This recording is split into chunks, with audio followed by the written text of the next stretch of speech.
நாடாளுமன்றத்தில் பிரதான எதிர்க்கட்சியே இல்லாத அளவிற்கு அசுர பலத்துடன் ஆட்சி அமைவது ஜனநாயகத்திற்கு பலமா பலவீனமா என்று பொதுமக்களிடம் புதிய தலைமுறை கேள்வி எழுப்பியது. அதற்கு அவர்கள் அளித்த பதிலை இப்போது பார்ப்போம். எதிர்கட்சின்னு ஒன்று இருந்தால் தான் மக்களுக்காண்டி எதுவும் பேச முடியும். எதிர்கட்சின்னு ஒன்று இல்லைன்னா சுயேட்சா ஜெயித்தவங்க அவங்க இஷ்டத்துக்கு வேலை பார்க்க முடியும். மக்களுக்காண்டி ஒன்றும் செயல்பட முடியாது. எதிர்கட்சி இல்லாத நாடாளுமன்றத்தில் எதிர்கட்சி இல்லாதனால பலவீனம் தான் இது. எதிர்கட்சி இருந்தால் கேள்வி கேட்க முடியும். எதிர்கட்சி இருந்து அவரை டிஸ்டர்ப் பண்ணுறதை விட எதிர்கட்சியே இல்லாமல் அவர் சுதந்திரமாக செயல்பட்டால் இந்தியா மிகப்பெரிய வெற்றியை அடையும்னு நாங்களாம் நம்புகிறோம். எதிரி இல்லாத ஊரில் வாழக்கூடாதுன்னு சொல்லி அந்த காலத்தில் ஒரு பழமொழியே இருக்குது. ஒரு வண்டி மாடு ஓடுறதுனால அது கடிவாளம் நல்லா இருந்தால் வண்டி ஒழுங்காக ஓடும். இது ரெண்டும் இல்லைன்னா அந்த வண்டி மாடு போய் சேர இடத்துக்கு போய் சேராது. இதுக்கு முன்னாடி பார்த்துருக்கோம் ஒரு கோலிஷன் கவர்மெண்ட் எப்படி நடந்துச்சுன்னு.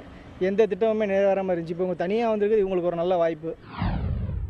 நடந்து முடிந்த நாடாளுமன்ற தேர்தலில் எதிர்க்கட்சிகள் இல்லாதது ஒரு பலவீனமாக இருந்தாலும் சுதந்திரமாக செயல்படக்கூடிய ஒரு அரசாங்கம் தான் இந்த நாட்டுக்கு வேணும்.